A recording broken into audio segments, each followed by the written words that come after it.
Hey, yo, it's me, Pops Van Marmalade, and you're watching the Comics-Related Madness Network. Uh-huh. So come get some. CromCon. CromCon. If you're a fan of comic books and comic book conventions, Daytona Beach Comic Con needs to be on your list of must-attend events. It's a show that actually focuses on comic books.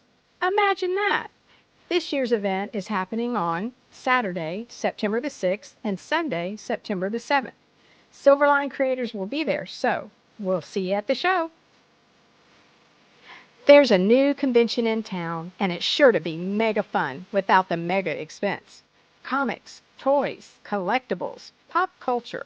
ShadowCon, Saturday, February 1st, 2025, in Orlando, Florida. Silverline creators will be there, so we'll see you at the show. If you find yourself in the Orlando area, and let's be honest, doesn't everyone come to Orlando for the House of Mouse?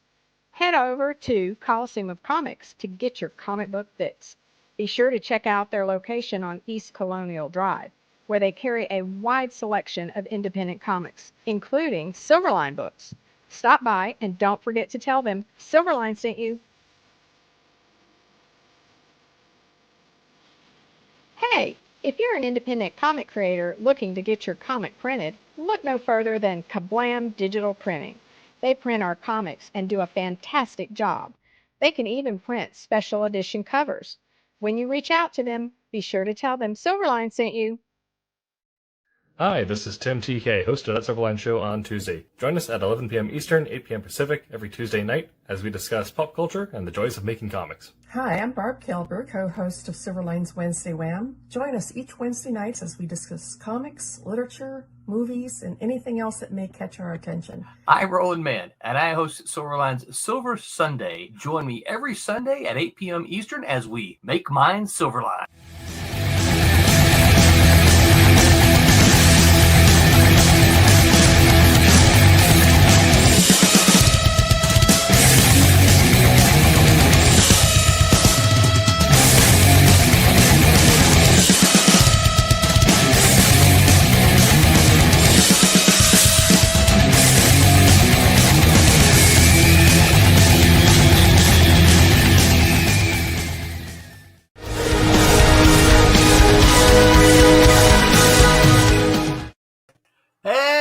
Where's Tom?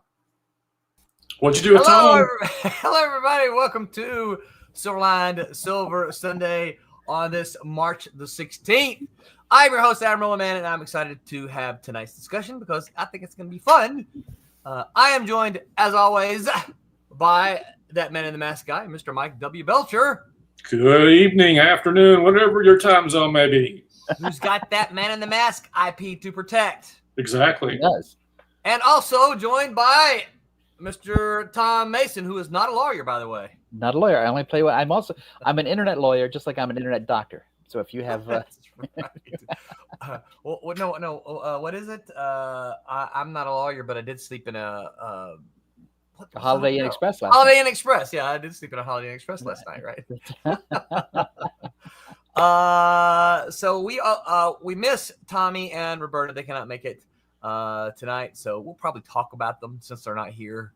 Are they out protecting their IP? Because if they're not, they have no excuse. I think Tommy's probably playing. Is he going to Disneyland again? Probably. That's what he's supporting someone else's IP. Yeah. Yes, he is the meanest. Who stole IP from other people on top of that? That's right. The meanest IP there is. They're like the NFL of lawyers.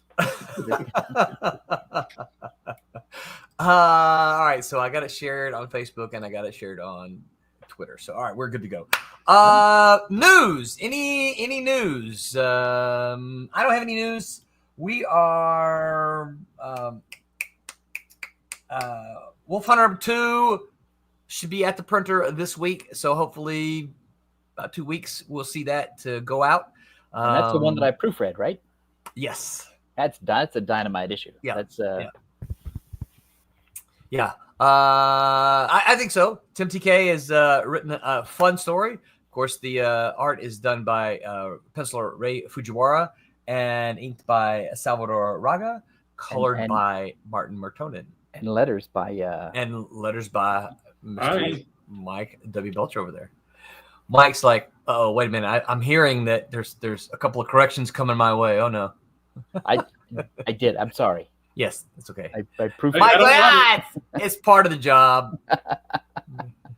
the thing is though, they're all Roland's fault because Roland should have caught it. This is just true. That's Hey, there were a few that I thought were kind of sketchy, so I was hoping somebody would catch it because I won't officially change it until the editors Yeah. change it. Right. Well, yeah. and the funny thing about that stuff is sometimes, like I think Roland will vouch for this on my behalf. Sometimes I don't know it's wrong until I see it. Yeah.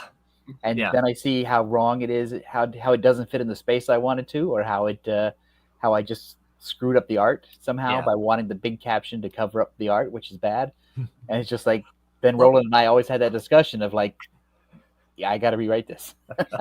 Well, and I will say this. This is one of the reasons that I, over the years, became a fan and an advocate of the Marvel method because when you have the artwork in front of you as the writer and you still cover up artwork, that's horrible. That's no, you Yeah, should never do that. Also, if you get the balloons in the wrong, if you get the speaking part in the wrong place Yes. after you've seen the art, and you send it to the letter, and the letter has to do some sort of gymnastics with the pointer, it's like Yeah. you've ruined everything. You've made Yes. you've made you've ruined the art, and you've made the letterer's job terrible, and you've made the reader go, "What am I even looking at?" Yeah, what the heck? Hey, there's a name we haven't seen in a while. Royal Airships. What's going on, Rory? Hey, Good Roy, of you to see. Good of you. Good to see you here. you know, when it comes to lettering, I've gotten to the point when someone, let's just say, I love it when they load up a quarter, panel of Right. dialogue. It's just so crunchy you can't even hardly see the artwork. Yeah. I've gotten to the point where I don't even try. I'm like, okay, if you guys want Yeah. this much dialogue in this panel, I'm going to show you what it looks like. Right. This much panel. I mean, I'm sorry, I'm not. You just used a half page panel, and had 3 words in it, but you loaded this one up with 60 words. So here's the So- question then, and tell me if I'm being a jackass. It's when you do that, which I agree with, Yeah. it's like in the old days you'd have to ink it, Yeah. and you'd have to use a ton of whiteout to sort of fix it. And is it easier to sort of make your point now that it's digital? Oh heck yeah. Yeah. Like I said, I know if they push back or get crappy about it, I typically I have the fix off the page. What I would, how I would normally Yeah. fix it. Yeah. So when they gripe, I can just put it back over there. But like I said, if I'm in a really kind of like, okay, you've done this to me like 1,000 places in this thing. Right. Right. Like you had plenty of room in this other panel to do all this dialogue, but Yeah. you chose this little Watchmen third of a page or Right. less than or eighth of a page to do all this dialogue, and you see maybe the guy's eyes. Right. If I was actually leave it the way that you have it. So I usually do it right, and then I'll pull off the page, and then I'll just do it. It's like, Yeah. Right. Well, and I chalk that up a lot of times just to write, and I blame the writer Oh wholly. yeah, no, it's for totally. this. Yeah. Yeah. I accept full responsibility. Yeah. Well, I don't remember Tom doing that, but I mean, inexperienced writers, you can see that a lot, right? You see these big full panels, and you're going, wait, you got a panel on before that and a panel after that had 3 words in them a piece, and you put 80 words in this one panel? No. One of the things that made me a better writer was being an editor first. Yeah. And then I got to see other mistakes people were making. And I would sit there and go, well, I'm not doing that. I'll never make that mistake. Which, of course, I'll still do. But at least I understood the rule because I was seeing it. And you become aware of it. Yeah. And then the more you do it, the more it becomes intuitive. Like, okay, well, the person speaking first has to be drawn on the left side of the panel. Yep. And there's you can't figure that out any other way. Yeah. Yeah. And there's tricks too. Like if you're writing full script, there's tricks to doing it because, we don't like the idea of, okay, this character is on the left and this character is on the right. We don't tend to do that in scripts. You just say, John is talking to Bob, right? Right. But there's tricks that you can mentally. John is mentioned first So in he the should be drawn sentence. first. So he should be drawn first, right? So that And that also gets that in the artist's mind. Okay, John is speaking to Bob, so John should be drawn first. And the other thing you don't want to do is you don't want to have like 3 pages of action where there's no dialogue or no captions, Gosh. and then everything is crammed into like 3 panels at the end of the fight scene. It's like, no. Figure out a way to spread that up, because you can help the artist, you can help the reader pace the fight scene in their head if you have a mix of really great dynamic art with the words, and you can sort of, and the letterer that can then pace it properly in the page so that everything works together, and it's not like a horse race. It's more like that you've set the tone for reading a comic. Yeah, because if you're nice to your letter will put your captions and your balloons in the sections of the art that will draw more attention. Yeah. Yes. And that actually helps along the pacing, because if you want that caption, up on the left-hand corner just to be, here's a caption, or do you want it to flow along with maybe somebody's punch or with somebody's movement? That helps maybe, or maybe there's something on the panel that's kind of subliminal and you want to draw somebody's attention to it. So I said, be nice to your letter, because your letter is going to help, enhance your story. And that's the thing too. The letterer is like the unsung hero of the comics, because if they do, no matter how great their job is, you almost never notice it. Yeah. But when the lettering is terrible, it's like one of the first things you see when you turn the page is like, I don't even know what I'm looking at. Yeah. Well, a lot of my students are film students, and I tell them, and they get this pretty quickly. It's like, if you ever watch a film that has a bad sound, it doesn't matter how beautiful the film is. If the sound is terrible, you're looking at it going, this is horrible. This is horrible. Even if it's shot beautifully, it's a terrible film. And if all the captions are at the bottom, I don't know who's talking. That's right. Yeah. So I got two great illustrations for this. One of them I tried to Google real quick and I couldn't find. But Frank Miller wrote an introduction into one of the Bone trade paperbacks. Okay.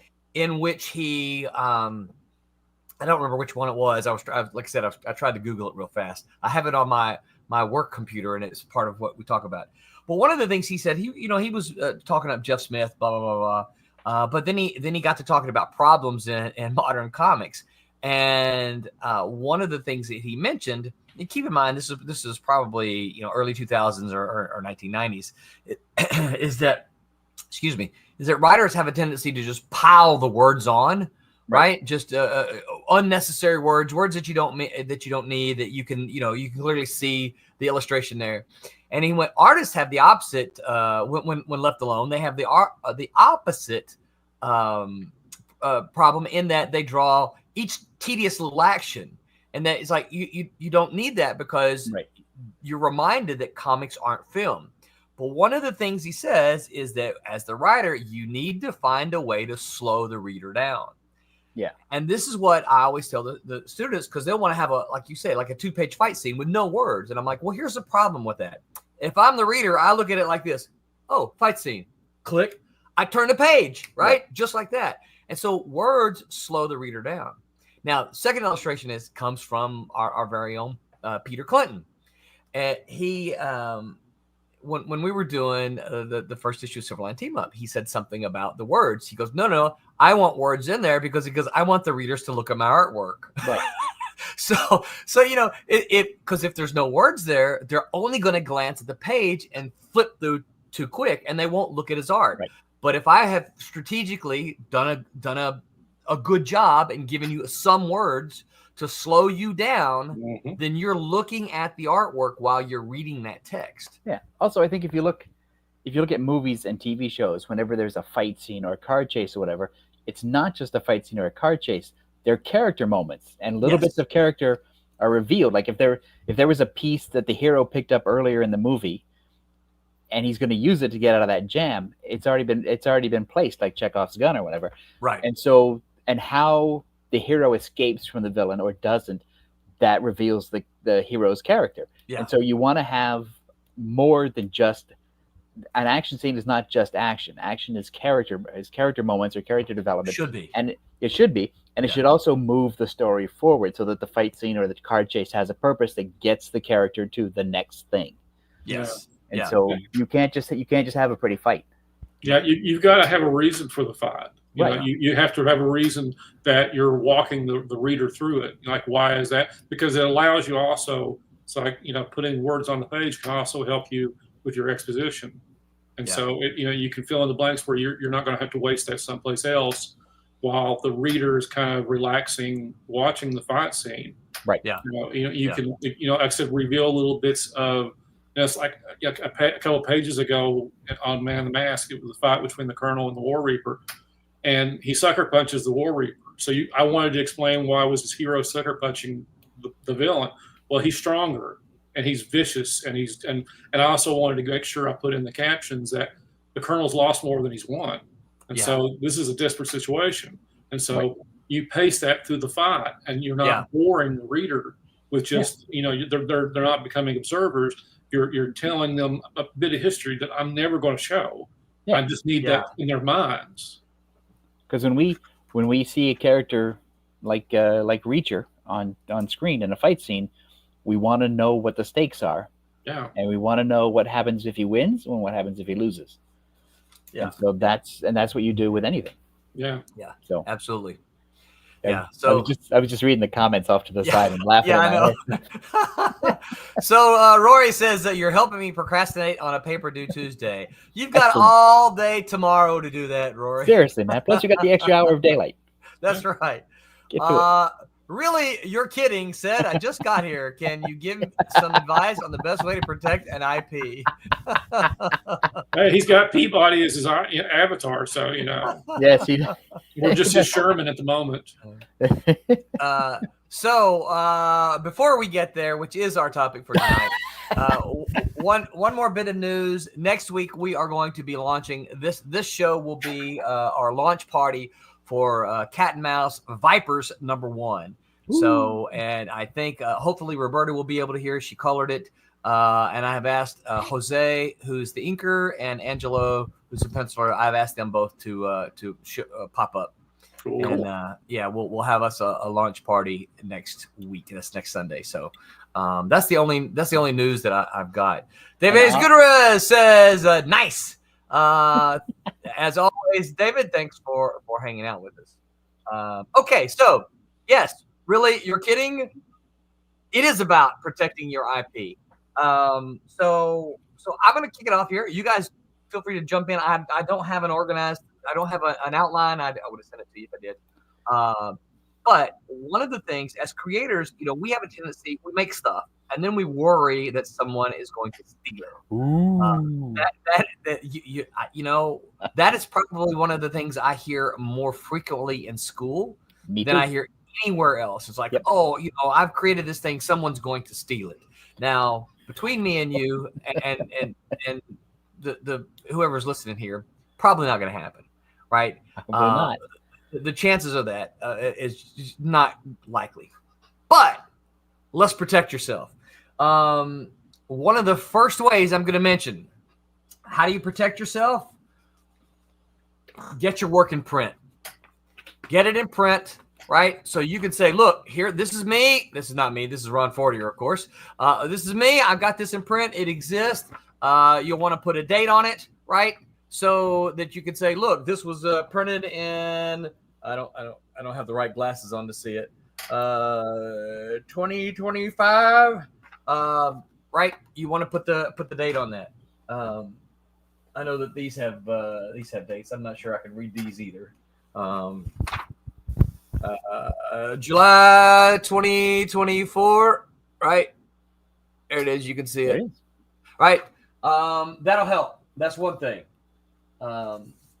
That's my first contribution. You guys go next. You're just wrong. Web pages, Web pages. Yeah, absolutely. Yes. I mean, there's a date when you put something online. There's something that traces back, and as far as an argument, it's web publishing. It's just another form. It's in print, but you can also say, here's your web page. This is where I may only be doing a webtoon or a web comic, but here it is, and there's a date, there's a timestamp. So before we get too deep, we should probably, for those who aren't quite sure, what IP stands for. And IP stands for intellectual property. Yes. Some of you might be, how can I protect my copyright? How can I protect my The thing you create. Yes, the thing you create. Intellectual property is the thing that you create. Is the thing that you own. Well, now can we go deep? Go deep. All right. So here's the thing.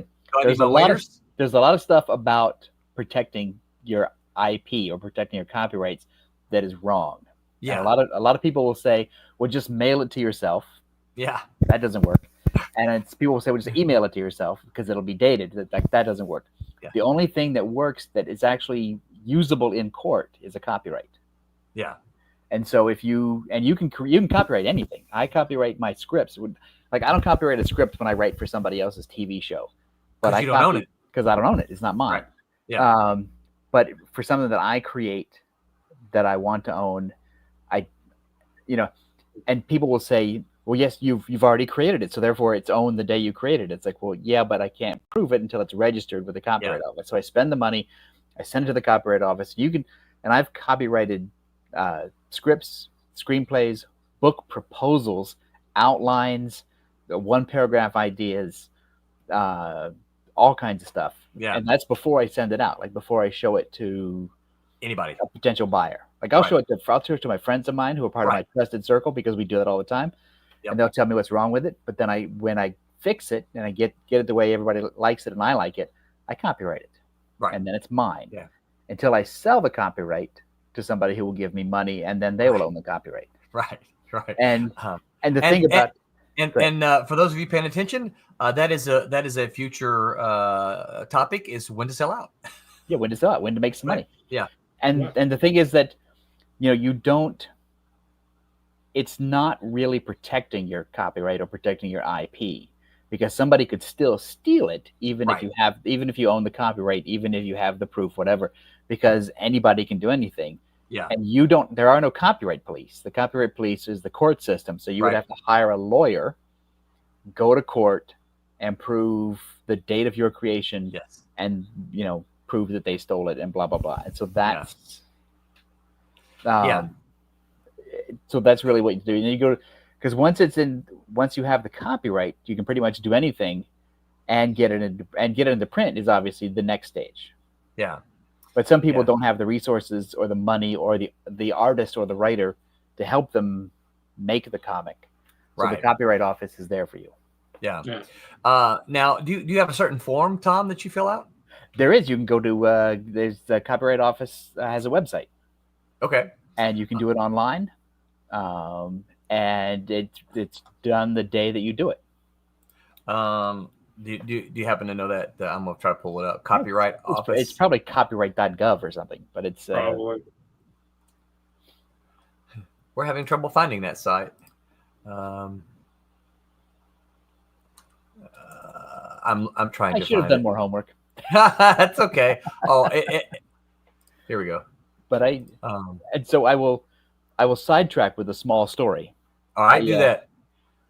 I co-created a TV show with my partner Dan Danko about Leonardo da Vinci as a boy who was basically using his prototype inventions to fight crime in Renaissance Florence.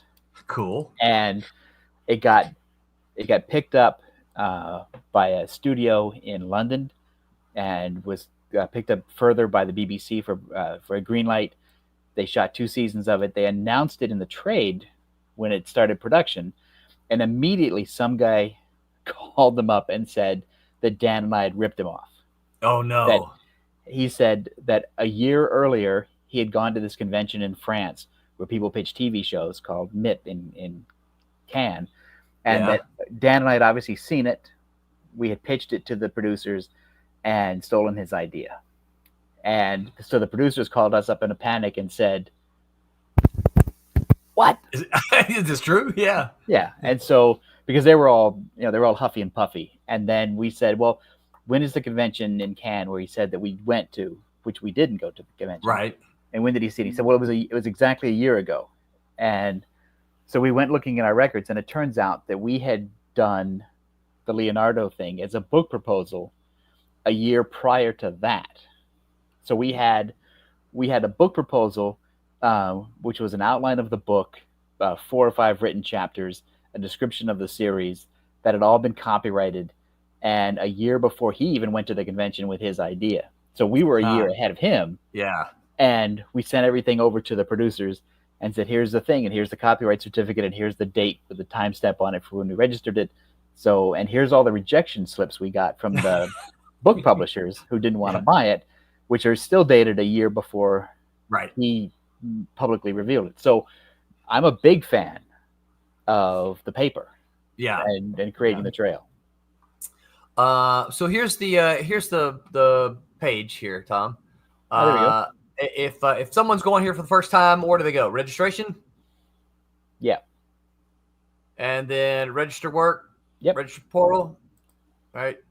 I'm clicking on these as we go. I have a big white screen right now, but it's thinking up here. Oh, yeah, you can see it, right? You can see it thinking there. Well, so as that's thinking here, let's see. Let me get a couple of these questions here. All right. Really, you're kidding says, do you register copyrights? Yeah. That's it's what the process is called. Yeah. You've created something, and you own it, and you want to own it, so you have to register the copyright. Register your copyright. You can see even this right here is called copyright.gov/registration. Yeah. It's thinking. I don't know why it's thinking so hard there. Maybe a lot of people just have a lot of ideas to that, and they're registering. I guess so. That's right. We've caused the rush. We've crashed the government website. Oh, no. David A. Gutierrez says, Tom, do you WGA register? Now, for those who don't... go ahead. For those who don't know WGA, if I'm not mistaken, this is Writers Guild of America, right? Yes. So Writers Guild of America registration is only good for 5 years, and then you have to pay again to renew it. Okay. The guild registration does not hold up in court. Only the copyright notice does. So if you want to waste your money and have, go ahead and register it. And if you're not a WGA member anyway, they're not going to defend you because you're not a member. So there's no reason to use the WGA because the Copyright Office exists. My page it doesn't want to it stopped, and now I'm trying to refresh, but it doesn't want to load for some reason. I'll try this one more time here. Really, you're just kidding. We may need a little bit more information on this question here. It says, do you have to copyright each individual page or the entire work at once? No. Now, I'm assuming you might be asking about art here. Actually, you know what? It doesn't really matter whether you're asking about art or whether you're asking about the story. The answer's not going to change. Yeah. So you register the whole thing as a work, right? Not as an individual page. Yeah. So if it's a script, you do it as a whole script. If it's an outline, you do it as the outline. You don't do individual pages.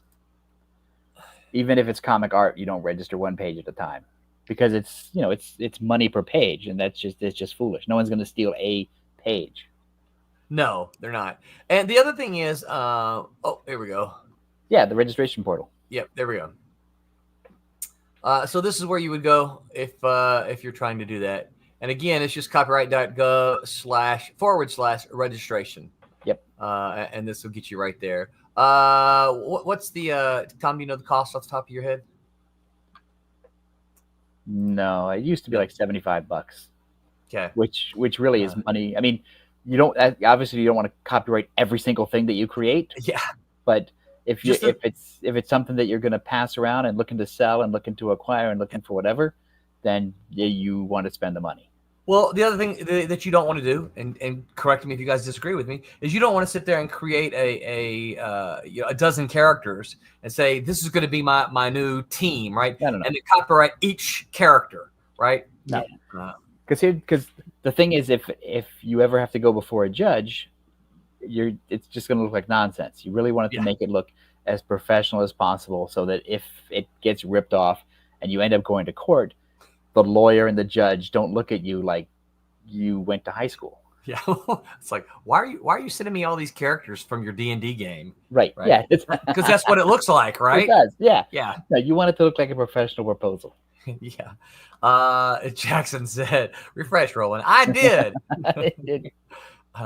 Rory says, I had the idea for a video game where Shakespeare falls asleep and enters into dreams of his own stories and has to correct all the things that go wrong. I figured only English and lit majors would get it. Wait, well, here's the thing. Nobody buys video games from the outside.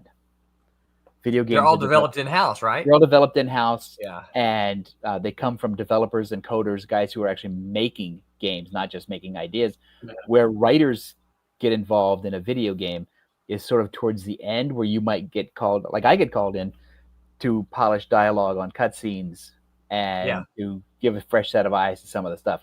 I don't get called in to create video games. No one does. You get it. The guy, there's like 10 people in a room creating a video game.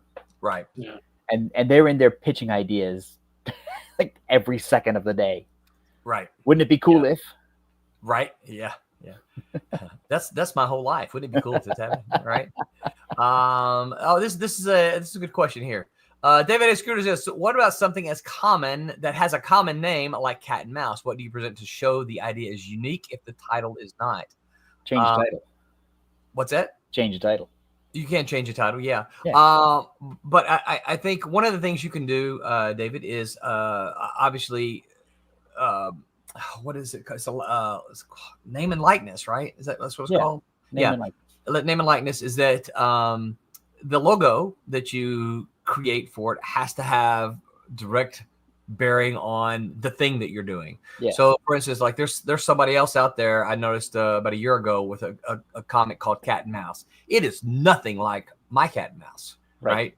It's literally a Tom and Jerry kind of thing, which a lot of people sometimes think my Cat and Mouse is about, oh, like Tom and Jerry. I'm like, oh, no, nothing like Tom and Jerry. But this one is, and his logo is different than mine. You're not going to get, if you see it, you're not going to get it confused with mine. There won't be confusion in the marketplace. No.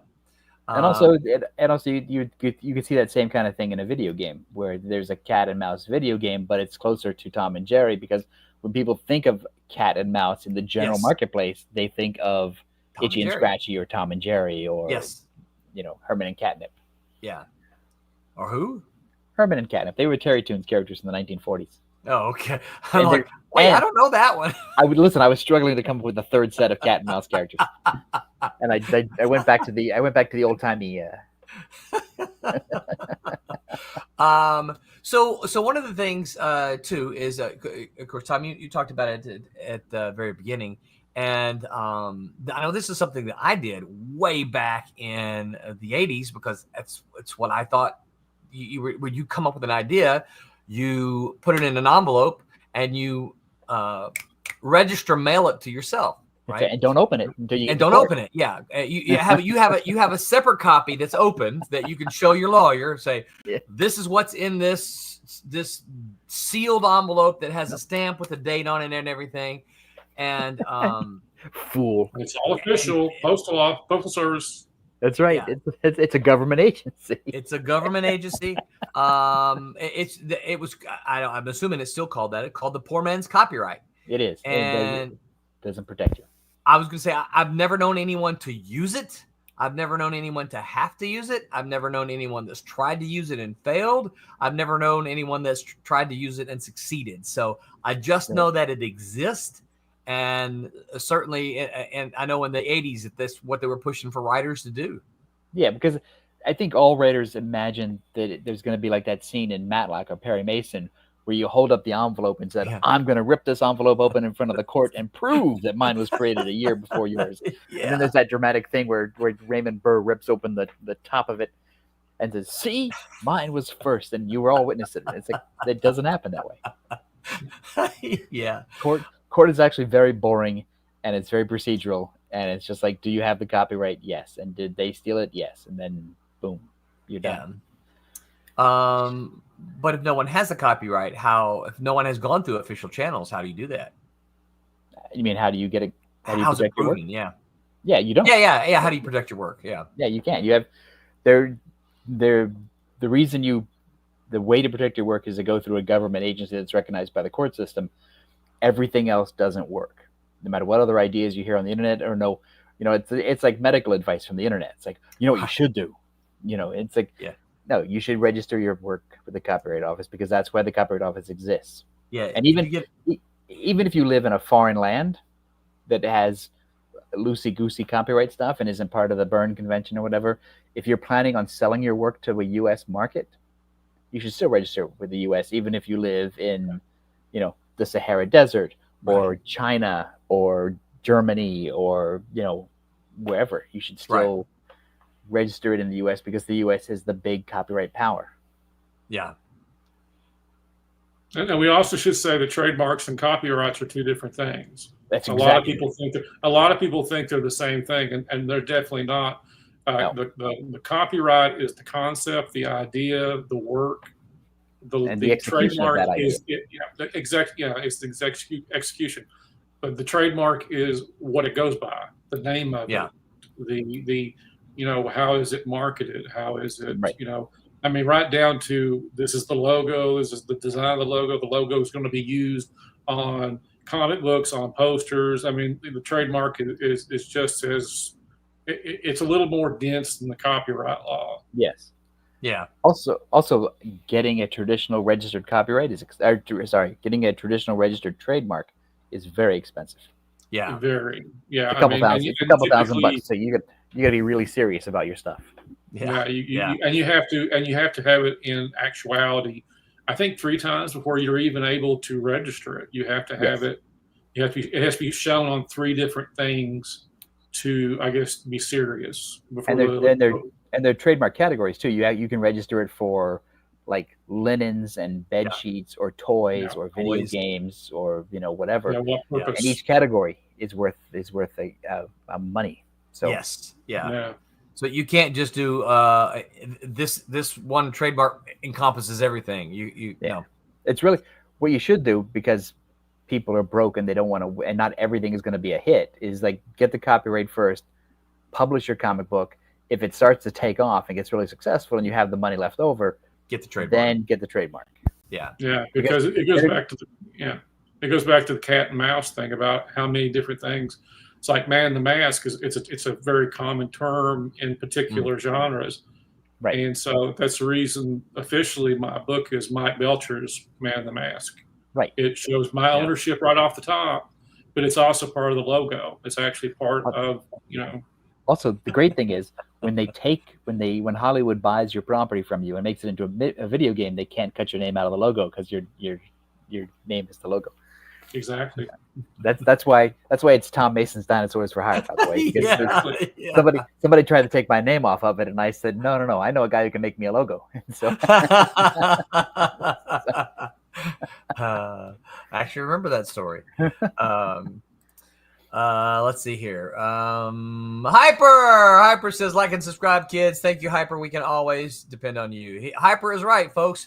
Wherever you are listening to us, please like, subscribe, follow, thumbs up, heart, whatever the platform is that you're on. Please give us a like and consider. Go ahead. And try to learn how to make this thing. Yeah, I know. I can't do it. And share. Yeah, share is the better thing. Comment is better. Sharing is second better. Yeah, that's right. David H. Gutierrez says, do you suggest incorporating, especially if you're hoping to sell off the IP? So no, because it's 2 different things. If you incorporate a company, we'll do it backwards. I'll answer the second question first. If you're hoping to sell off the IP, let's say it's Sony Pictures calls and they want to buy your IP, they're really just buying the copyright off you, right, or the trademark. Because once they own it, they can do whatever they want to with it. Right, because it's theirs now, and it's as if they created it, and they only owe you whatever you negotiate. Right. In perpetuity. Incorporating is if you want to make a company, let's say, and you want to have money pass through the company so that the company then pays you, and that way it's a better tax benefit. Yeah. So you don't want to incorporate just because you've made a comic. Right. It's because incorporating doesn't protect you and it doesn't help you sell the IP. Mm. Now, if you want to make a comic company, that's a different story. If Yeah. if you're trying to a comic company, like any business, you would want to protect yourself tax wise Yes. or whatever, but it doesn't do anything for the comic. There's Right. just there's nothing to it. I mean, it's just a business thing. Right. And so in that case, you want to get an accountant, like Mike said, and you want to set up a corporation to publish your comic to protect you, so that if somebody sues you over the comic because you said or did something that they don't like, you don't lose your house. Yeah. Actually, this is a good. Next question is a good one, and Benjamin, I hope you hang around for the answer because it might surprise you. I think Benjamin Soto says, "I discovered someone has titled their comic the same as mine. Am I allowed to sue them for everything they're worth? And why is the answer yes?" The answer is no. The answer is actually not yes. The answer is no. Yeah. Yeah. You obviously can't create your own Batman and use the Batman name, and you can't create your own Man in the Mask, and you can't create your own Cat in the Mouse superhero.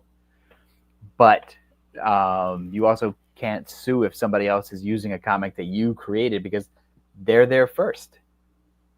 Otherwise, what did you create? You created a comic that So hold on. from a I pre-existing think the name. question. he said, "LOL, good info, guys." So he was baiting us there. So I think the question though. Let's pop this back up here. I think the question is, okay, it doesn't say for sure in the question, but I interpreted from the question that he has a comic already. Right. And someone else is doing one that has that same. So his was there first. Then he has. I mean, first of all, you have to prove that there's confusion in the marketplace. Yeah, Confusion. yeah, right. And Well, that's hard to do. Yeah, and this goes back to I'm not sure we said it. We used to have this conversation at Malibu Summit. Is that you can't copyright a name like we could do Spider-Man if we wanted to, and if we wanted to fight against Disney, which we don't. Right. You could do the Spider-Man, and it's a different looking character. As long as it's nothing like Marvel Spider-Man, and the logo doesn't look like, because it goes back to the confusion in the marketplace. And it's not how you sell it. Right. If we're not, if you like Marvel Spider-Man, you're gonna like our Spider-Man. I was like, whoa. Yeah. If it can't be anything like it, right? It can't look like it. It can't look like it, smell like it, talk like it, right? Yeah, but if you're creating a comic book that's called The Spider-Man and it doesn't look anything like Spider-Man, you're still deliberately creating some kind of confusion in the marketplace because you want some kind of spillover. Yeah, well, it's the Shazam Captain Marvel situation. Yes, the Shazam Captain Marvel was decades before the Marvel Captain Marvel, but DC had let that trademark lapse. Yeah, and so Stan ran to the trademark and trademarked Captain Marvel for Marvel, and they won't let it go. And so because it's their company name. It's the company name. It makes sense. And DC, to their fault, they dropped the ball. And so now anything that the Shazam Captain Marvel appears in, it has to be Shazam because that's the only thing that makes it unique in the marketplace. Yeah. Even though he doesn't look a thing like the Kree Captain Marvel, not a thing. No, it's marketability, it's confusion in the marketplace, and it's a long laundry list. Yeah. And to answer the second part of the question is, it's fun to say, "Oh, I'm going to sue this guy. I'm going to sue this. I'm going to blah blah." It's like, well, here's the thing: a decent lawyer costs $300 an hour, and you need $10,000 basically as a retainer in order to sign a lawyer who'd be willing to take your case, who's any good, and you would use up that $10,000 fairly quickly, and you'd probably need another $10,000 before you got to court. So suing somebody, again, it's like TV. It's this grand gesture. I'll sue you. Right. It's like, well, no, you're not going to spend that money because when you go down the rabbit hole of how much that actually costs, right, and how long that process takes, and this is where the big companies have the advantage because they're like, hey, look, we've got the money. If you really want to tangle it up with us, okay, come on, And we've got lawyers just sitting around. That's right, just waiting to take you on, kid. We pay them weekly, and they're not even a retainer. They're on staff. They're just hanging out. They're looking for you. I always love it on the internet when some character falls into the public domain. Oh, I mean, and people go nuts thinking, oh, I can go do my own version of it. It's like, no, you can't. You think you can. And, it's like Captain Marvel, like we were just saying, Captain Marvel, Shazam. The very first, Wiz Comics is in public domain.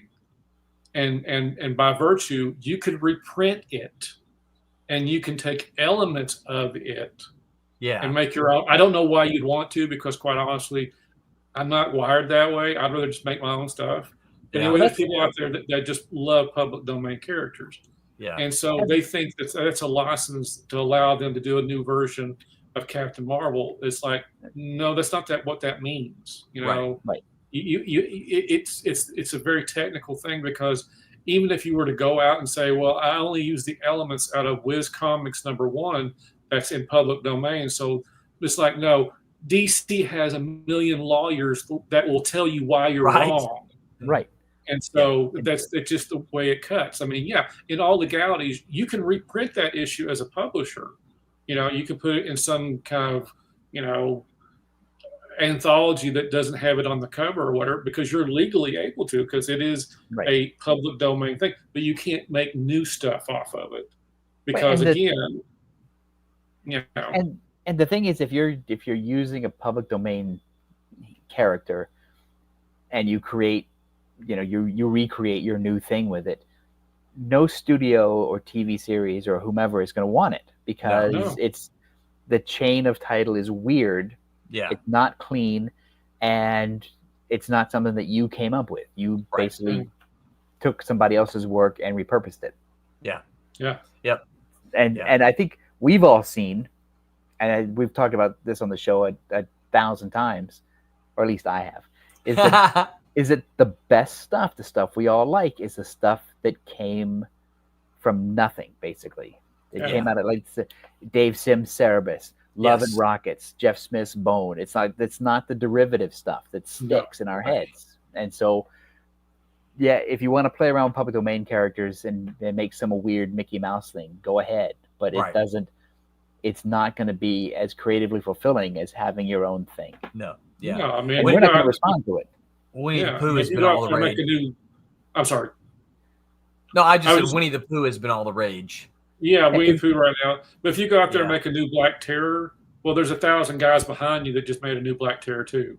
Right. Yeah. I mean, there's nothing unique about it. That's just the way I view public domain. No, I think it was cool. I think Bo Smith did one with back in the 80s. Back in the 80s, which was like the first time the Black Terror had sort of been repurposed. That to me was cool, because they did something interesting in it, but they don't pursue it. It was the thing that they did and they wanted to do. And then Bo went on to create like 1,000 other things. Right.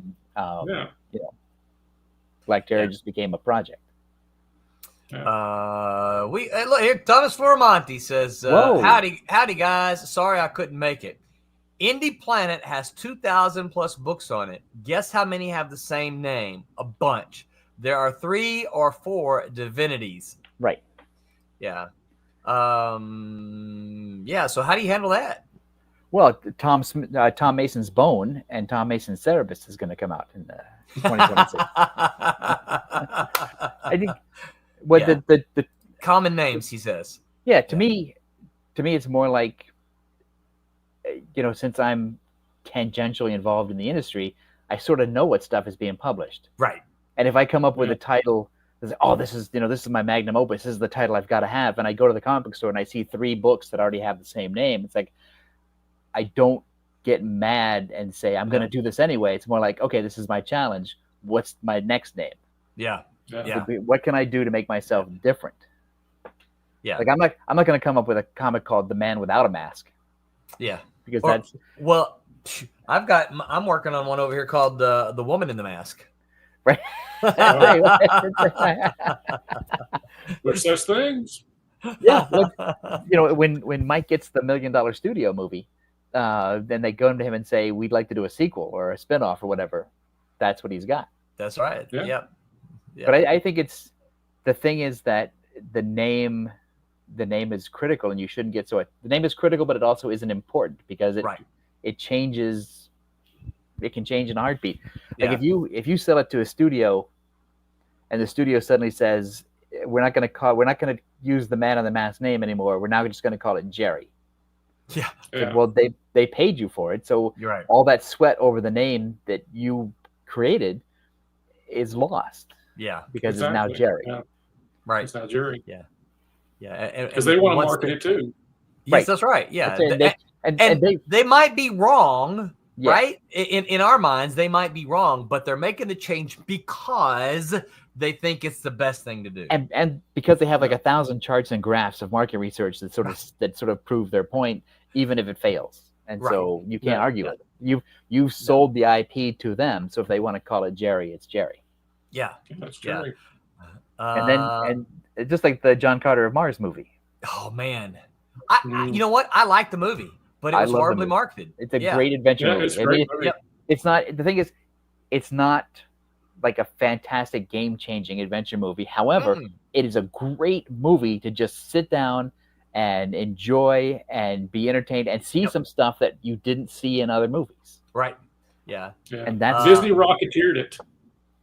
Yes, they did. They put that in.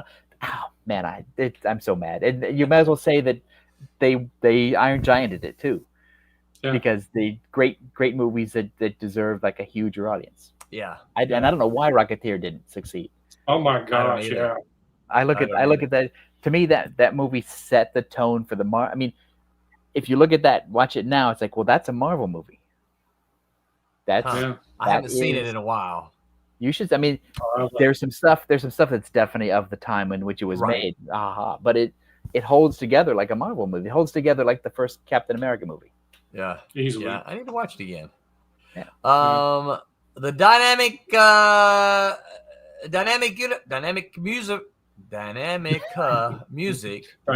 universe said you could also add a subtitle or spelling to Cat and M. Yeah. 5, the Canine Capers. Yeah, you can change up the spelling to do something to differentiate your thing from that other thing. Right. There's millions of ways around it, and that's part of the creativity process. Yes, no, I agree. I think it's part of the fun. David Escudero says Rocketeer is brilliant. Dynamic Music says, and it's a difficult process, so usually you'd hire a lawyer to trademark for you. Yeah. And we know a guy that would trademark stuff for us. Yes. And his cut isn't that bad for the legal fees, but the filing fee for the paperwork is intense. Yes. Yeah. So what about let's shift gears a little bit. What about if you see somebody at Mike? If you go to the Lexington Comic Con and there is someone there who's got a Man in the Mask, he's done some Man in the Mask drawings and has selling prints. What do you do? How do you protect yourself there?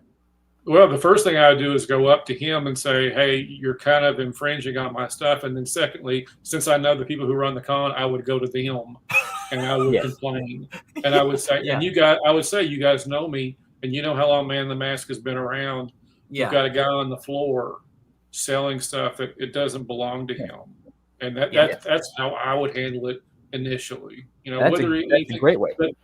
But initially, who knows if it actually would do any good, because the guys there, I mean, and thinking about all the guys that are on the floor selling Spider-Man and Hulk and all these other things, you have a situation where, you're just kind of one of the many and you can take it any way. I mean, I've had actually a very weird situation. I've had a guy that's been a fan of Man in the Mask since the very beginning. He's a nice guy. I've had conversations with him. He's an animation guy. He's actually talked about animating a little short Man in the Mask just because. That would be cool. And about a year ago, he sent me something. It was his own interpretation of Man in the Mask, and he had gone, like movie posters, and he asked me if it was okay for him to show him, as long as he attributed that the creation was mine and that it was a fan thing. It was a fan thing. And when I looked at it, it was kind of like, well, I'm not entirely comfortable with it because this is a very gritty looking, and Man in the Mask certainly is not Right. a gritty story. And I see your point of view. I mean, you're looking at it from a Frank Miller, Alan Moore point of view, and this is you're putting your one thing on it. I said, okay. At the same time, I appreciate you. I appreciate being a fan. I appreciate that I was influential enough for you to want to do this. I'll let you show it once on your Facebook page. Yeah. But I mean, I don't want it to go any further than that. I don't want it to, you to post it everywhere in your socials. And it does definitely, you have to make sure that you're attributing me, and then it's okay for me. But again, I told him, I said, you would have to understand that if you had created something and then I came to you and it's like, yeah, it's kind of in essence you, but at the same token, maybe it's got an element you don't like.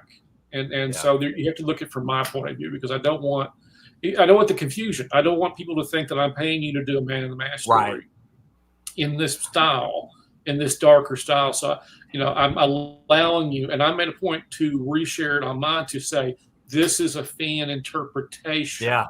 This is not officially, I'm not doing this guy's book. He's not doing a book, more importantly. And I'm cool with this.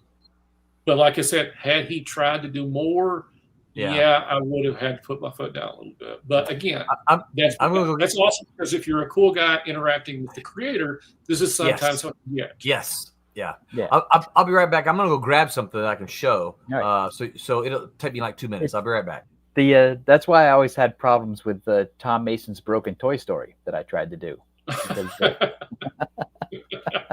And like I said, I think I think that's the great thing about indie comics. If that's something that the mainstream will not allow you to do, because they certainly would not want to see a different interpretation of, say, Spider-Man that is, very grisly and but there's also the risk that if his version of your creation got some traction, it could negatively impact the process by which your version would get traction. And I think that's very much so. I mean, that was the stuff that goes through your head.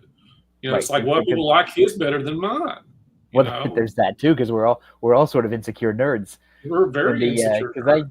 I had a guy approach me like 10 years ago because he wanted to do his version of Dinosaurs for Hire. And I said, I'm flattered, but it's my version of Dinosaurs for Hire. If you want to do 3 or 4 or 5 or 6 other dinosaur characters and do your own thing, that's great. I hope you do that. But these are mine. That's right. And I want, even if I put Cat and Mouse in my comic book, I still got to talk to Roland about it. Yeah, exactly. And Roland has to okay how they're used. It's like not. It's the same way. The thing that I'm writing for you right now, it's like we had to get a guy's permission and have him look at the art and have him look at the story and look at the dialogue, and he gave suggestions. For like, no, this is what it does, and so because it's his thing. It's his thing. It's his thing, and you want to be faithful to it, right? Yeah. Because if you're not going to be faithful to it, why would you want his thing? Exactly. Yeah. So did you find it? I did. So I want to show you this. I want to get his name right. Last year, before I went to about 2 months before I went to Brick City Comic Con, which is coming up here in about a month, I got an email from a guy that says, "Hey, I'm a painter. I'd like your permission to do a painting of Cat and Mouse." And I'm like, "Are they naked?" No, well, that's what I asked. I said, "Well, can you tell me what you're wanting to do?" And so he explained things to me. He said he goes, "I just want to do a painting. I'm not making prints or anything like that." And so he ended up.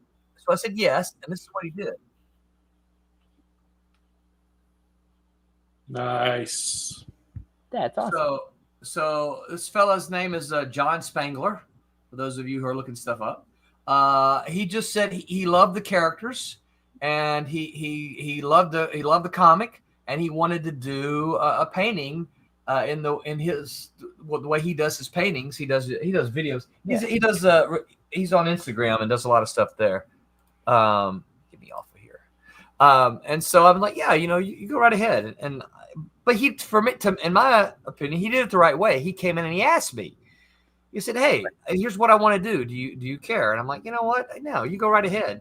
Well, as it ends up, he didn't sell this at the show. So after the show was over, he gave it to me. I was like, "Oh, wow." It's like, dude, you really don't have to do that. He goes, "No, I want to do that." I'm like, "Okay, well, That's awesome. I'll gladly take it. Thank you." So yeah, I know that Brian Polito, who a lot of you guys, a lot of comic book folks know. I've seen Brian Polito go to someone at an artist alley and tell them to remove all their Lady Death. Thank you, Lady Death stuff, because they didn't ask him for permission. Right. And they had this, they're selling these prints and all that kind of stuff. He's like, you didn't ask me for permission for that. And that's the thing too, because the guys doing Spider-Man and Batman prints or whatever, that's a big corporation's problem. That's Time Warner, Discovery, and that's Disney, Marvel, whatever. Yeah. But if it's me, or Mike, or Polito, or you, Roland, we're little guys compared, yes. And you're basically the $20 you're taking out of my pocket, right? Yeah, is that hurts. Yes, and so I would appreciate it if you wouldn't do it. Yeah. Polito is totally right. Polito's. I'm right on with him. I think he has to protect the thing that he made, because as you said earlier, Tom, there's no copyright police. No. There's no one walking around going, "Aha, you broke the copyright. You're going to copyright jail." It doesn't exist. So you have to protect your own thing. And also there's a thing that if you don't enforce your own copyright and you let other people abuse it like this, you could lose it. And if you end up having to go to court for whatever reason, people will just say, "Well, you're letting other people use these characters for posters and prints at shows. You've given up your copyright. You've abdicated. So you have to protect every time you see it used like that." Yeah, which is one of the big questions that comes up sometimes regarding Marvel and DC is they don't seem to have an interest in protecting their copyrights at the current time. Well, I think because they both have that gaggle of lawyers, and they have legal money set aside for these kinds of things, so it's not a problem. It's part of the budget. Yeah. Well, a lot of them look at it as advertising too. It's free advertising. Right. This guy's selling a print, sure, but he's advertising my character. I disagree with that, Mike. I get that that's the argument, but having talked to a couple of editors at DC, they don't like that. Because now let me back up one step and say I'm specifically talking about people who have never done a Marvel or DC book, right? Right, now, that's what I'm saying. Yeah, they do not view that as advertising, and the reason they don't is because they have no control over it. Right? It's like I've had editors tell me that. It's like, yeah, we don't like that, but what are we going to do? We can't go to every single show and say you stop. They just there's too many shows. They don't have they don't have the manpower or the resources for it. But they do not like that because you might, for instance, draw Superman in a way that they don't approve of. Right. But it's Superman and you've drawn it and you're selling it. Well, they from these editors' perspective, they have lost their ability to control their property if they don't do it. So I hear that all the time. Oh no, it's just free advertising for the corporations.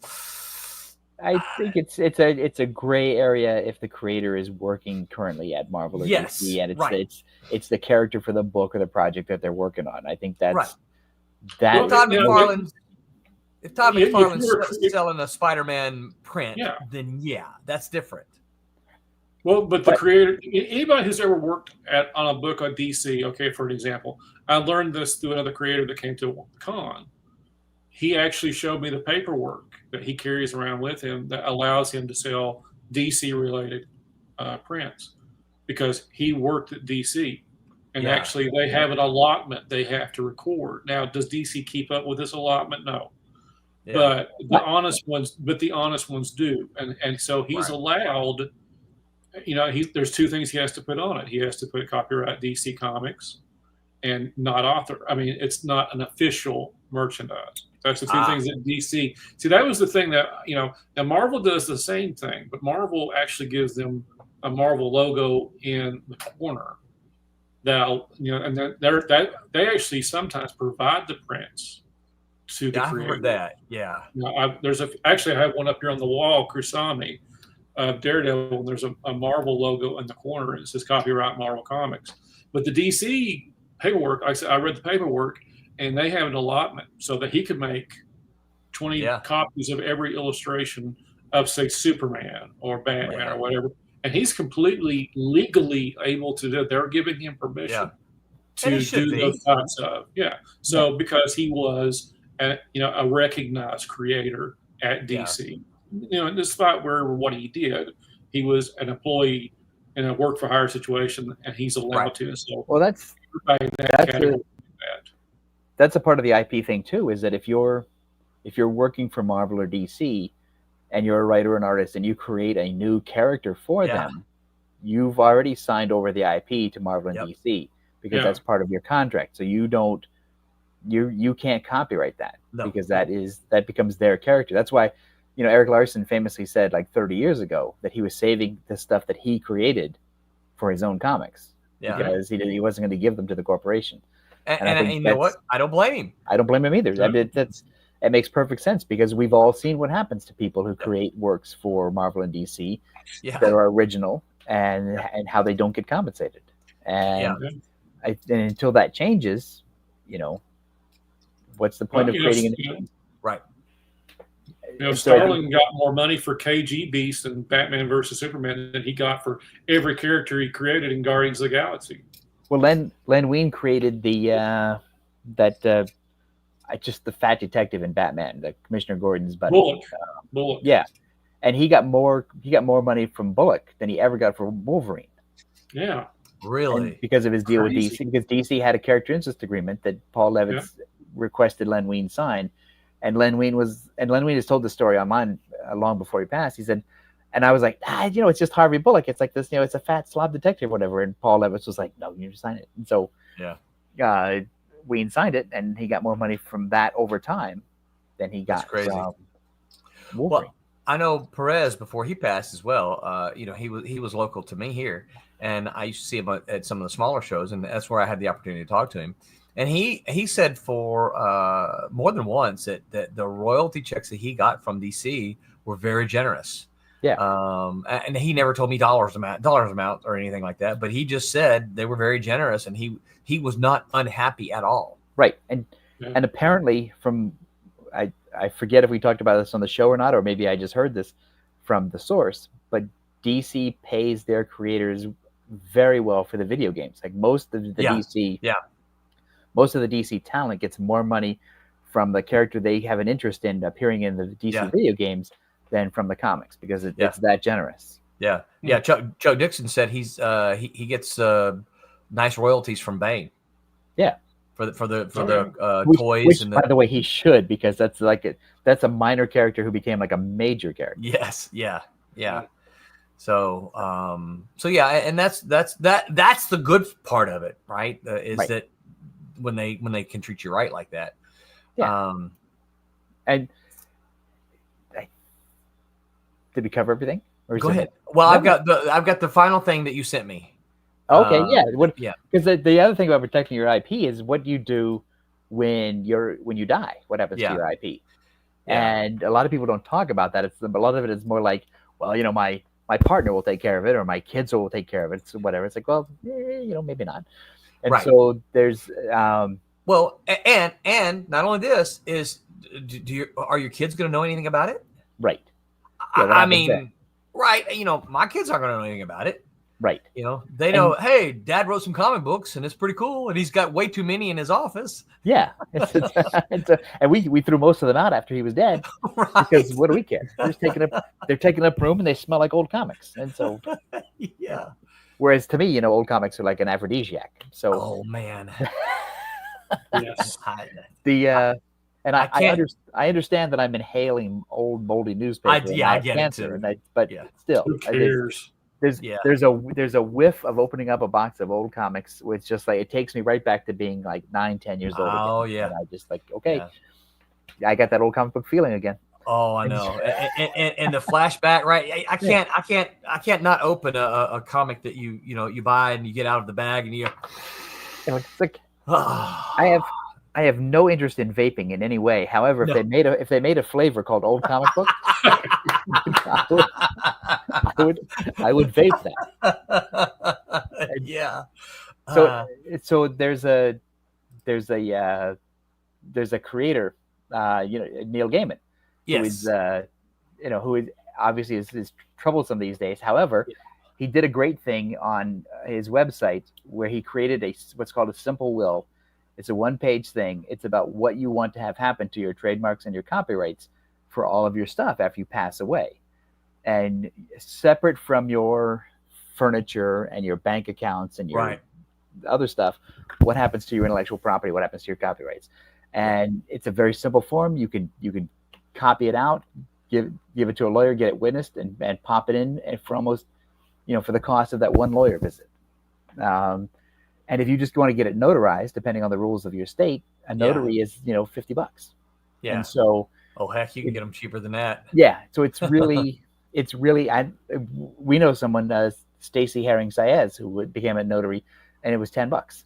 Yeah. And so, you can just keep this with your estate, and so what I've done with my own stuff is I have I adapted his form, and I created a trio of people to manage my trademarks and copyrights after I pass away. One is my nephew, because he's actually a finance guy. Yeah. And he's young. He's in his early 30s, so he's gonna live for a while. He can take care of it. And I appointed I appointed two experts who are friends of mine to sort of be his advisors to help him explain what these things are. Right. Yeah. And that's it. Yeah. Now, it could still fall apart after I'm dead, and I won't care because I'm dead. But right. It's like my hand won't be coming out of the grave going, that's not what I wanted to have. You didn't do it. Yeah. That's right. Because although I would write that story. Yeah, you're right. Because now that I say it out loud, it kind of appeals to me. But I think that the intent is there. Yeah. And, a lot of it is that my intellectual property isn't worth anything. It's not worth anything until somebody wants to exercise the option. Yeah. But if somebody actually does, like you and me, Roland, we have stakes in the Ultraverse. Yeah. Yep. And for things that we created, not ownership, but a little piece of the pie if something happens.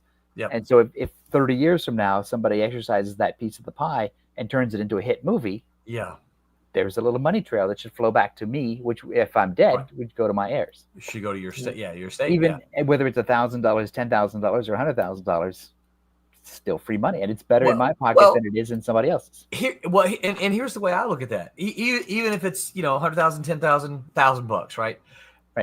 That's money that's owed to me. That's my money. It's not it's not your money that you just happen to keep. No. Right. I participated. This is something I've done. This is my money. And if you look at it as like a bank thing, it's like I invested in that property 30 years ago. Yep. And now that term has come due. Right. Yeah. That CD is due, and I want to collect my interest. And think about it, right? So and not trying to put a damper on anything, but think about how many properties don't really get value until the creator has passed. Yes. So you don't want to create this cool thing, and it may not do anything during your lifetime, but 10 years after you're gone, someone finds it, they make a movie, and there's $1 billion. You don't want to not get your piece of the pie. Well, and that's the thing too. Many of the Ultraverse properties that I co-created are now owned by Disney. Yeah. And Disney has a reputation for leaving things dormant for a long time and then reviving them. Yep. After a period of time. And there's a possibility. I mean, if nobody was interested in the Ultraverse and the Ultraverse had gone bankrupt and the properties had just died and gone into the public domain, so be it. However, they're owned by Disney. Yeah. And my piece of that Disney pie is viable. It's legally attached to me as it is to you and the other guys. Yeah. And so I think, I would be a terrible businessman Yeah. if I didn't do what other businessmen do. Right. Yeah. Yeah. And Just protecting yourself. Yeah. Yeah. And But- Disney may very well wait until we're gone, Right. but But it's still my piece of the pie. and because the other thing is with the guy who is my nephew who's going to be in charge of my estate after I'm dead, he's also getting copies of my contracts that explicitly state what my percentage is. So I'm not just leaving him a pile of responsibilities. Right. It's like, here's the paper trail. Right. Here it is. Yeah. And so, because I think the thing is that, it's like, the Sherlock Holmes people, there have been like 100 Sherlock Holmes movies that have come out since everybody died. Right. If it had been protected properly, some of that money would have flowed back.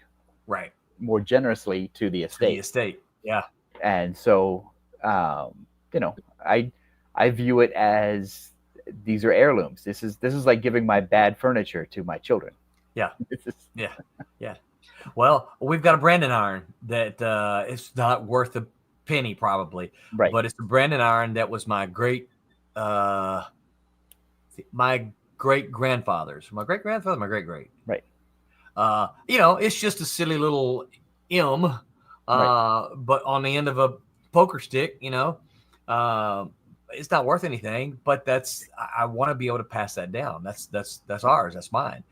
Intellectual property is no different, right? It's something that belongs to me that I want to be able to pass down. Well, also, I think it's the story of the family business. This is the thing that my father created, and passed down to us.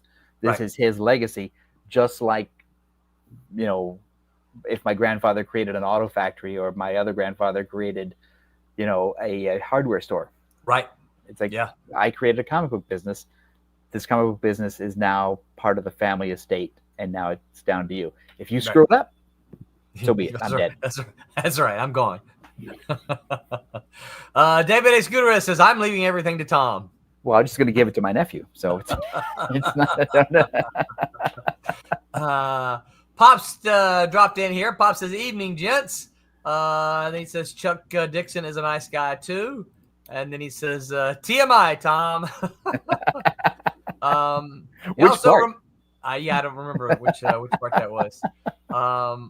He also says, for Madness program, we usually do this at the top of the hour when he's here. For Madness programming, info, booking, sponsors, and sponsorship opportunities in our store, visit themeg.tv and reach out to Pops, and he will take care of you. All right, guys. Anything we left out? Anything we didn't cover about protecting your IP? Any other questions from anybody in the chat? I think the key is that the government, U.S. government Copyright Office is your best friend. Yeah. And everything else, nothing can stop anybody from stealing your work. But two things are that nobody cares about your idea. Ideas are nothing. It's all the execution of the idea. And and that's what's really valuable. And that's the thing that you copyright. That's the thing you hold on to until somebody gives you a pile of money. Yeah. And that's another thing. A lot of people think that, well, I've got an idea, I can copyright the idea. No. You cannot do that. You have to take that idea and you have to execute that idea in a way that can be copyrightable. Right. Yeah. Make something of your idea. Right. You can't, because Spider-Man, a guy who's bitten by a spider and has spider powers, that's not Spider-Man. Yeah. I mean, that is kind of, but it isn't Spider-Man. Spider-Man is all that drama. It's all that Betty and Veronica over Mary Jane and Gwen Stacy. And it's all of the character interactions, and it's all of the villains and the storylines, and it's how many times Aunt May has to marry Doc Octopus. It's all of that.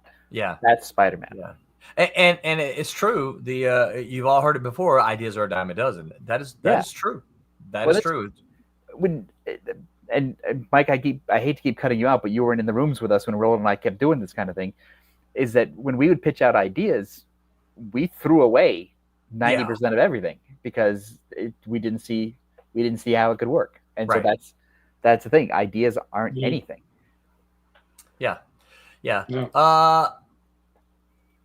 Dynamic Music says, because it impacts the actual artist on the titles, commissions is a big part of the established artist income. Yeah, that's right. Absolutely. If you got your title that you're doing, people want you to draw that, right? People want you to draw the thing that you've created, and commissions are going to be a big part of that. Well, especially if your book has any traction. Yeah. And you know, there's a lot of folks out there who just want to be able to support you as well, and that's an additional way to say, hey, I like your book, I bought it already. You know, I know it's going to take you some time to do the next book, which I will also buy, but how about I get a commission from you, right? Right. It's an additional. Or if I'm cheap, I'll take a print. That's right. I'll get a print. Yeah. Because I think for an artist or an owner of the comic book business, being able to provide those different tiers, I think we lost Mike. Being able to provide those different tiers with different pricing is a way to sort of keep your audience in an expandable place. It's like, here's what I can do for people with money. Here's what I can do for people who are on a budget. Here's what I can do for whatever. Yeah, yeah, absolutely. Mike is back. Mike's back. Mike actually. He might be disappeared. He may be. Are you still having storms up your way? Or they pass through? I think it's my computer. Okay. All right. Well, guys, we are done unless you have something else you want to add. No. Copyright your stuff. Copyright your stuff. On Tuesday, when to make wordless panels. Oh, I gotta tune in for this one. Anyone who's had my class knows I am not a fan of a lot of wordless panels. Oh, me neither, because they don't work. They don't work. No. Go ahead. It requires a level of technical skill that a lot of people don't possess. Yes. And a lot of readers don't understand either. So it's yep. No. Don't do it. They too often become picture books at that point in time. Yeah. The only person I know who could do silent comics is Sergio Aragones. Oh, yeah. And and he's a one of a kind master. Yeah. Yeah. Anyway, when do wordless panels? This is Tuesday. The crew discusses how you can find the perfect moment to have silent panels in your comics. That is Tuesday. Join Tim, TK, and the crew Tuesday. Wednesday, the Whammers are going to have a trivia night. The Wham crew steals an idea from the other Silverline streams and offers up their own trivia night. We have had trivia night here ourselves. We haven't had one in a while. We may have to do another one. That is the Wednesday Wham. Next week, we are going to have a launch party. We are going to launch Cat and Mouse Vipers #1. And let me check here. Angelo has said he will be able to make it, and Jose has said he will be able to make it. So hopefully Roberta will be here as well. So the entire art team will be here, and we are going to have our. So you guys get prep all kind of questions for us.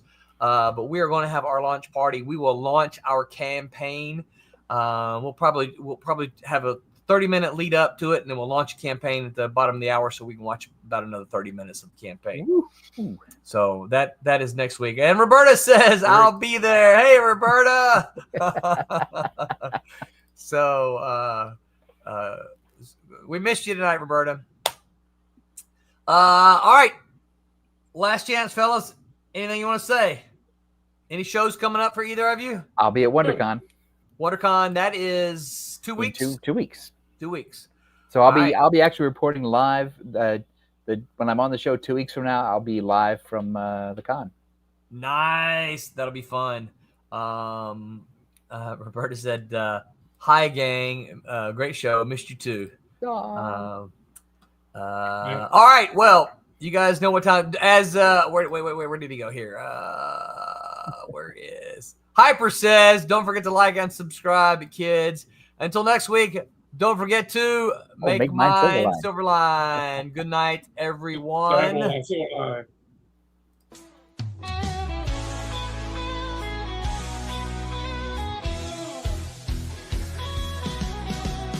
Click on the tube and feel the vibe.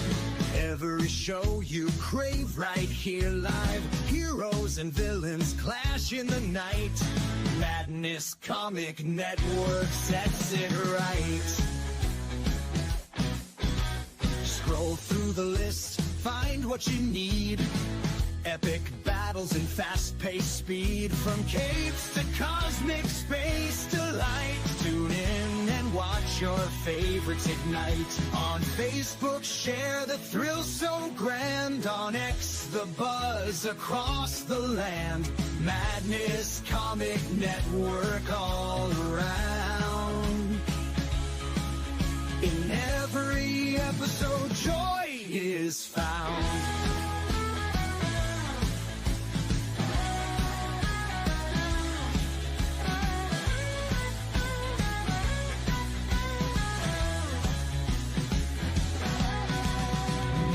Uploads, they never end. Superheroes and their friends. Catch every twist and every turn. Madness Comic, you will yearn. Stay up to date with every twist. Madness Comic, don't miss a gist. From laughter to tears, every mood. Madness Comic sets the groove. Click that button and subscribe. Catch the wave and ride the tide. Join the fun, join the craze. Madness Comic brightens days. Hey!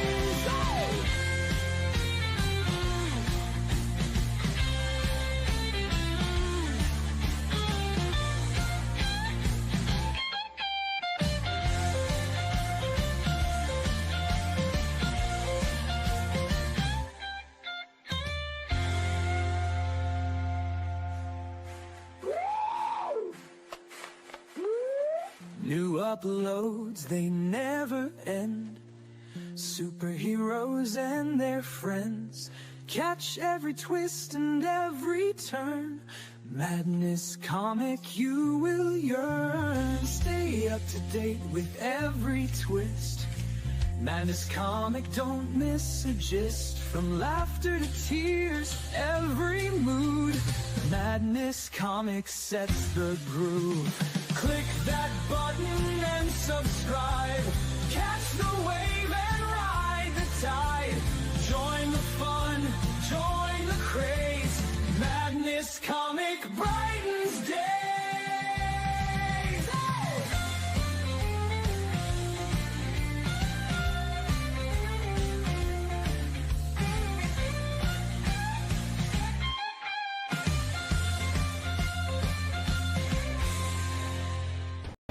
Hi, I'm Greg Horn. Make mine Silverline.